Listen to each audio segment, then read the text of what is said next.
Welcome to Let Me Fix This. Enjoy the video. In this video, I will show how to make honey mustard pretzels. First, let's gather our ingredients.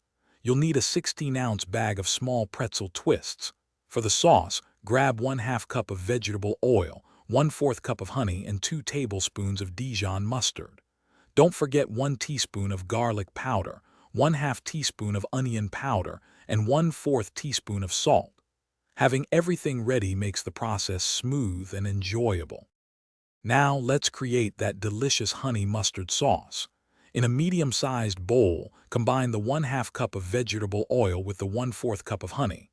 Next, add the 2 tablespoons of Dijon mustard, 1 teaspoon of garlic powder, and 1/2 teaspoon of onion powder. Finally, stir in the 1/4 teaspoon of salt. Whisk everything together until it's completely smooth and well combined. This ensures every pretzel gets coated perfectly. With your sauce ready, it's time to coat the pretzels. Transfer the entire 16-ounce bag of small pretzel twists into a large mixing bowl. Carefully pour the honey mustard sauce you just made over the pretzels. Now, gently toss and stir the pretzels until every single piece is evenly coated with that wonderful sauce. Once coated, spread them out in a single layer on a large baking sheet, ready for the oven. Almost there. Preheat your oven to 250 degrees Fahrenheit.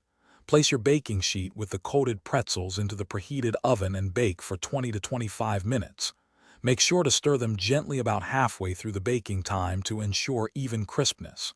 Once baked, let them cool completely on the baking sheet. They'll get even crispier as they cool. Store them in an airtight container for a delicious snack anytime.